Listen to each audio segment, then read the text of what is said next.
Hello. Welcome to Hi. Welcome to episode 6 of the Genuine Ginger Experience. I can't believe we already have 6 episodes out. I am so excited. I am your host. My name is Mackenzie Quintana, and on this podcast I share how I went and hopefully how you can as well if you choose to go from being surface level happy to living a life that you truly love. If I sound like I have morning voice, it's because I do, because it's 6 o'clock in the morning and you're the first person that I'm talking to today. So hi, good morning. I'm excited to be here with you. Okay, so we're still on this topic of our thoughts, and because it's so important, because it's like I said, I've shared before, we really are laying the foundation for everything else, in my opinion. So, but we are going to talk about 3 specific things today about your thoughts that might be new ideas that you haven't heard about thoughts before. So I hope that, well, as always, I hope that you find value in this. So today we're going to talk about first steps to changing your thoughts, which I've kind of touched on a little bit already, but we're just going to talk about it again. And then we're going to talk about beautiful states versus suffering states. Maybe that's piqued your interest a little bit. Maybe you've already heard about that a little bit. And then we're going to talk about the thought / emotion spiral. So it's going to be good. And these were, like I said, things that I learned that just kind of helped me go, okay, I see here. Just helped me have a lot more clarity on why I was how I was, and why I was where I was. That was a little bit of a mouthful. So, all right, let's start with steps to changing your thoughts. And like I said, I kind of touched on this already, but I want to just clearly state it for you. And this is just my own version of this. This is what I noticed from my experience, were the steps that I took that helped me to change my thoughts. So the first one, like I've shared before, is to start recognizing your thoughts. And kind of, I guess, before that, you have to slow down enough to recognize your thoughts. If you live in the United States or Western Hemisphere or whatever, well, I don't know what it's like anywhere else in the world, to be honest, but I feel like in the American culture, at least, we've kind of, which I feel like hopefully we're kind of shifting away from that, but we've kind of taken this stand where the busier you are, the better you are, or the busier you are, the more value you add, or so you might think that, like, if you're busy, that means that you're more worthy, you're more, like, you're doing more, you're contributing more to society. And that may be true, except for the part about you being more worthy or more enough. That is not true at all. Your busyness does not equal your worthiness.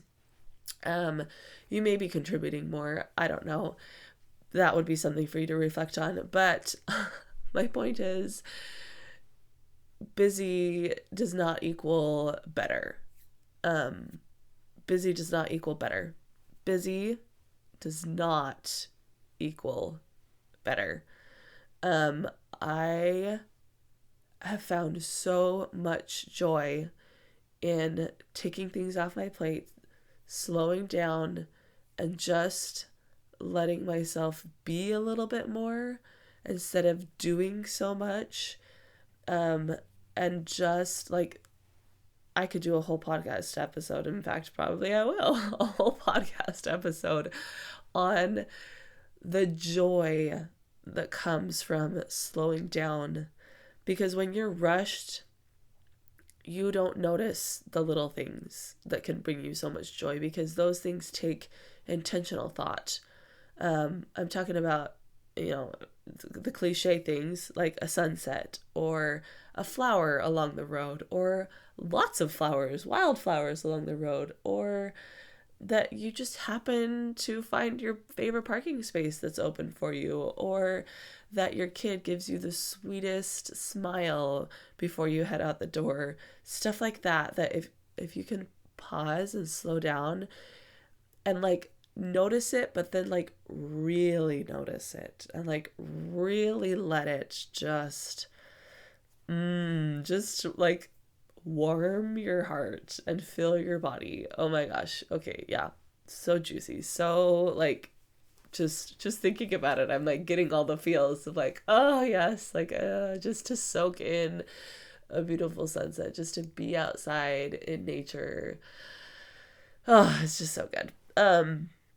So but you got to slow down. You got to slow down if you want to know, if you want to be able to experience these things, the joy from these little things.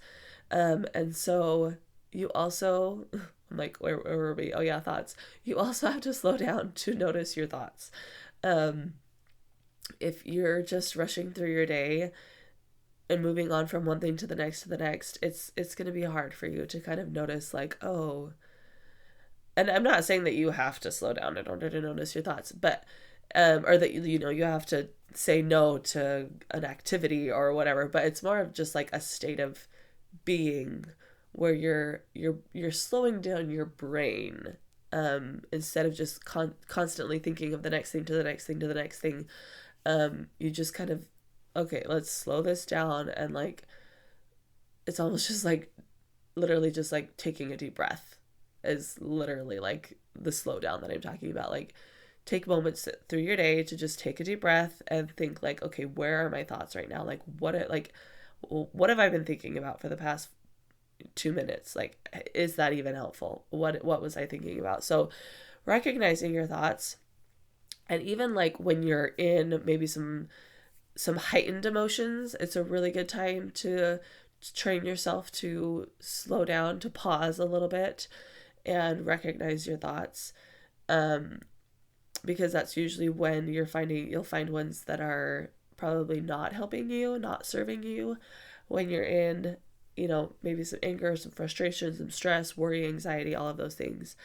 So then once you've recognized them, it's going to be really hard for you to like, oh, I should have thought of an example beforehand. Say your kids are whining about doing their chores.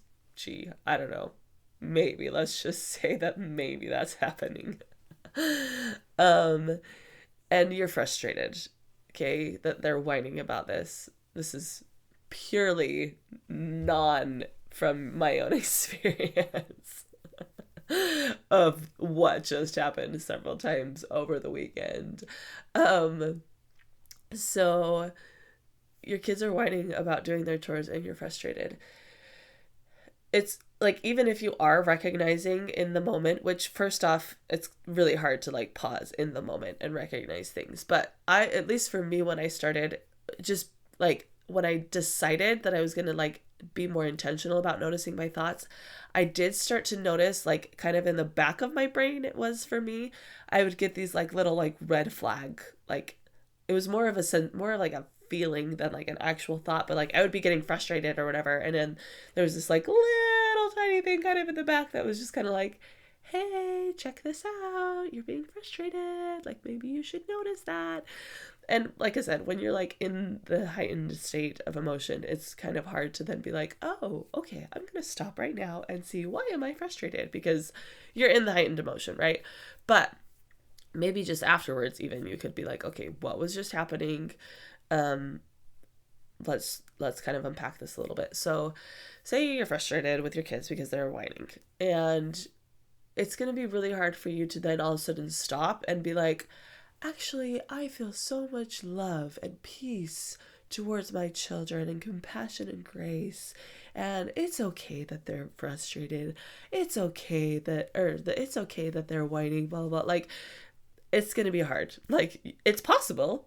I'm not saying it's not possible. I'm No, I'm not going to say I'm getting there. I have gotten a lot better though at kind of stopping myself when I'm in the heightened states of frustration and stuff like that, and just kind of like, okay, let's settle this down. Um, but so it's going to be hard to go from a thought like that, frustration, to then feeling like love and compassion. But you could maybe choose a neutral thought. And we're going to talk about this a little bit later, this like scale kind of or of emotions and like how they connect and stuff. But being able to just go from maybe frustration to either like neutral, where you're just like, okay, I don't care what they're doing right now, whatever, or curiosity, where you're like, okay, why are they whining? Like, is it because I said it in a like really mean, upset way, or is it because maybe they're wanting to play right now instead of cleaning up their chores, like, or doing their chores? So just like not trying to turn it completely 180, but just tweaking it a little bit to where it's just a little bit more neutral, a little bit less intense, a little bit less the world is dying and or the world is dying, the world is burning and we're all gonna die. Like just tone it down a little bit. And then from there you can, like, if you can ease off of the initial reaction, the initial what's the word I'm looking for? Like reactive emotion, your like knee jerk emotion. If you can like just take a little bit step back from there, then it's going to be a little bit easier for you to then choose a better thought, which I would say is the last step. And that might even have to take place, like I said, later on, when you're like a little bit more calmed. You know, you've the kids have stopped whining or whatever. Or maybe it's even like later that night where you're like, okay, what was happening during the day when that was going on? What were my thoughts? And recognizing like, oh yeah, I was frustrated because I was trying to like be on a schedule and I didn't plan for the kids to be whining. I just thought that they could just get those things done really fast. So that made me frustrated because I was then trying to, I was feeling worried that then I was going to have to like rearrange my day because like what I had planned out, because they weren't listening. And so I was feeling frustrated. And so maybe next time if that happens, I could choose to think that it's okay if they don't get it done right then because they can get it done later, or they could get it done tomorrow, or that I didn't have to rearrange my whole day, that it would still be okay. Like, so it's just taking the drama out of the situation and just letting yourself kind of think a little bit more rationally, and just like I said, choosing a better thought. And just because you choose that better thought once doesn't mean that magically the next time your kids are whining because they don't want to do their chores, you're going to be like, oh, it's okay, I don't have to get frustrated, it's okay that they're whining, blah blah blah. Like, that's not going to happen. It's going to take a lot of practice. You're going to have to choose that new thought over and over and over again. And the reason is, I'll just touch on this really quickly. You might have already heard this though, but your brain, you have these synapses in your brain, and they're like, the example that I heard shared that helped me the most is like most of our thoughts that are just on autopilot. So like your kids are whining, so you get frustrated. Like that is just kind of an autopilot thought pattern. Or not auto, like a superhighway is what it was. So like it's been like that has been your pattern, your thought process for years probably. So that is like a really well traveled road for you. Versus like when you choose a new thought, that is like you're completely marking new territory. You're like out with a machete bushwhacking, like clearing a road for this new thought. And so it's gonna take effort for that bushwhacking of a new thought to become then a path, and then like maybe a little dirt road, and then you're gonna maybe add a little bit of rocks, and then like for it to become a super highway, it's gonna take time. So just be patient with yourself, give yourself grace. I promise though that it is 100% worth it. Okay, then we're gonna talk about, so we have our thoughts, and our thoughts lead to feelings, right? Are we all in agreement with that? I hope we're all in agreement with that at this point. If you, like I said in that example, the thought that you were having was, oh my gosh, I'm gonna have to like rearrange my day because I didn't plan for my kids to whine when I asked them to do my chores. That was the thought. The thought then led to the frustration in that example, right? So all of your feelings start with a thought. And like I've shared other examples in the past, so I'm not gonna spend too much time on that. But you have a thought, and that creates a feeling in your body, and a feeling, we can also call that an emotion, right?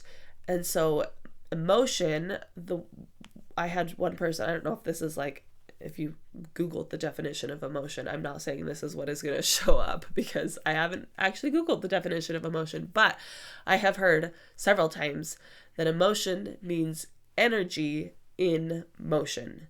So an emotion is literally the energy of something moving through our body. The energy of, say, anger, the energy of frustration, the energy of joy, the energy of happiness, the energy of sadness. It's that energy of that feeling moving through your body. And you'll notice if you start to, which I recommend you do, you'll notice that different feelings, different emotions feel different in your body. If you're angry, it's going to feel different than if you're sad, right? And like it'll show up in like specific places in your body. And that's just a really powerful thing to recognize, just to get you in the habit of being conscious of your body and the way that your thoughts and your feelings affect your body. So we have kind of this, so our thoughts lead to our feelings, which are emotions. And this idea was introduced to me, and it is when I first started in my coaching program with this mentor that I talked about last week. I think it was last week. And she's not the only one, like she didn't pioneer this. So I Googled it, and there's lots of people who have talked about this since then. So you can Google it if you want to learn more. It's just, you Google suffering states versus beautiful states. And we're not talking states like the 50 states of the United States. We're talking like a state of being. So kind of that feeling, that energy of emotion that you're in. So there are suffering states and there are beautiful states. And so it's that, like I just said, that energy of emotion that you're in. So for a suffering state, we're talking like frustration, anger, sadness, selfishness, anxiety, despair, depression, survival. All of those types of emotions are what we would call a suffering state. When you're feeling that way, you're suffering, right? Like it's not pleasant to be angry or frustrated or depressed, right? Versus we have beautiful states, which is like joy and my mind just went blank. Joy, happiness, success, vitality, order, creation, health, connection, all of these types of things. And it goes a little bit deeper than just like the feelings, but like for the sake of this episode or right now, we're going to talk about it just more on like the feelings level. And the reason that this is important to kind of like put them in this black and white categories, we're not calling them good or bad feelings, okay? Because all feelings are just like I said, it's just energy moving through your body. And so, like, it's not, I hopefully you know this, it's not bad to be angry, right? It doesn't make you a bad person if you feel some anger. It doesn't make you a bad person if you are sad or depressed or annoyed. It doesn't make you necessarily like a good person if you are happy or, whatever. Like, it's not good or bad. It's just these different emotions are going to bring different outcomes. And the way that I heard it was everything that you want is in a beautiful state. Think about it. If you are wanting peace in your home, you're not going to be able to have peace in your home if you're in a suffering state. If you're constantly feeling tired and worn out and frustrated and angry and, having these knee-jerk reactions, or if you're worrying all the time, like, you're not going to feel peace in your home. And we're going to take this even like if you're wanting a new home, like say you're hoping to buy a new house, or you're dreaming of buying a new house or whatever, you want to move into a better house. It's still not going to, it can happen if you're frustrated and annoyed and worried and angry all the time, but it's going to happen a lot easier if you can practice being in these other states. Because you can't think clearly and rationally when you're in these suffering states. Your brain cannot function at its highest level when you're in a suffering state, when you're worried, when you're depressed, when you're tired. You just can't think as clearly as versus when you are feeling joyful or excited or peaceful or happy or just at ease, even just calm. Like, your mind is going to be able to operate a lot better, and you're like, it goes so much beyond just like your mind functioning. Like, your whole body and your whole being is either going to like attract a new house to you, versus if you're in a suffering state, you're not going to repel it, but you're not going to attract it. You're going to have to like actually like, it's more of like a pulling, like you're going to have to like push it. Anyways, we'll get into that later. But my point is, if you can recognize even just that throughout your day, that like, oh, I'm in a suffering state right now. I am feeling frustrated, or that seems to be my common feeling lately. My suffering state emotion lately seems to be frustrated. If you are, angry or sad or worried or doubtful, or I would say that our brain kind of autopilots in suffering states. Like, that is just kind of naturally where we go. And so it does take, again, recognition that like, oh, I've been living 90% of my life in a suffering state, and doing that with so much grace that like, it's okay. And that's okay, because that got me to where I am, and it's okay. And I'm so grateful now that I have the tools to move forward in a better way, where you can focus on trying to be more in a beautiful state. And so just like, really, it's just the awareness and the intention that you want to be in a beautiful state more than in a suffering state. So that leads us then to we kind of have this meter, if you will, of emotions. And again, we're not calling, like, I would say joy and gratitude are like the highest level of emotion, the highest energy of emotions, right? Like,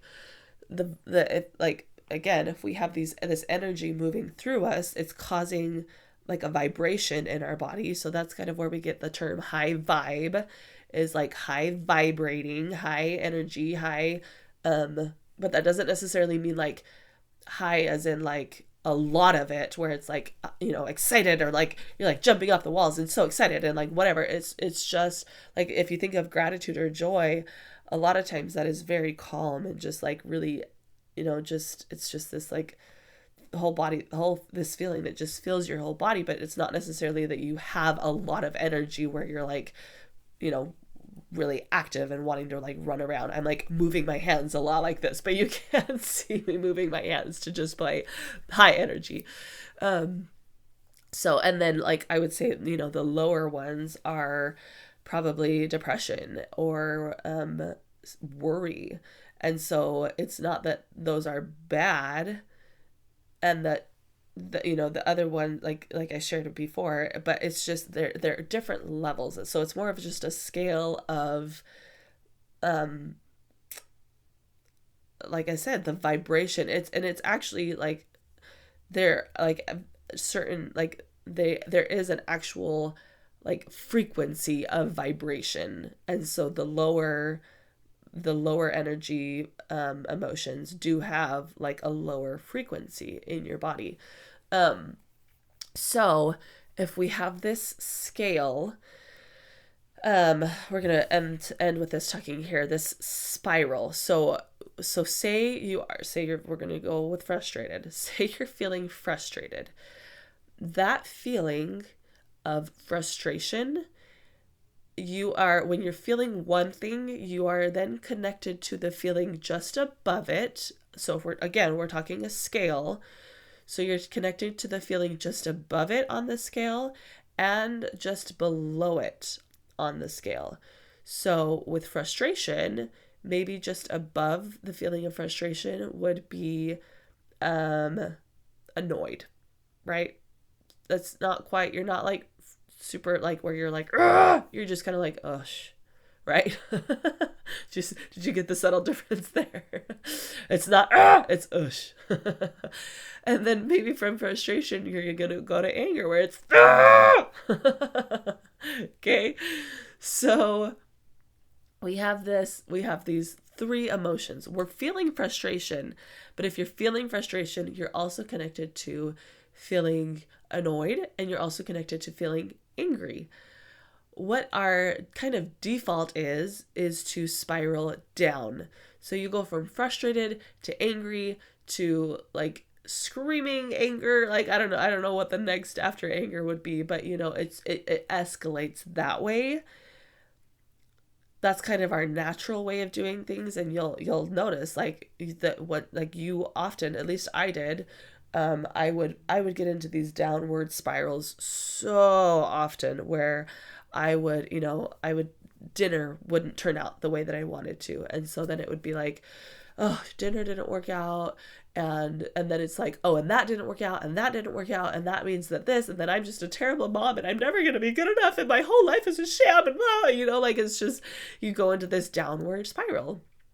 But there's good news. The good news is like I said, you're also connected to the feeling just above it. But it takes intention. It takes you consciously choosing to feel, okay, I'm feeling frustrated. Instead of going down and then moving on to anger and moving that way, I'm going to move to annoyed. And then from annoyed, maybe I'm going to move to just not care, indifference. And then from indifference, maybe you can move to, okay, curiosity. Like, okay, I'm not going to care that they're whining, whatever. And then like, okay, well, maybe like, why are they whining? Like, and then maybe from curiosity, you're going to go to compassion. And then from compassion, you're going to go to love or, whatever. But it's this spiral, and you can choose if you want to spiral up or if you want to spiral down.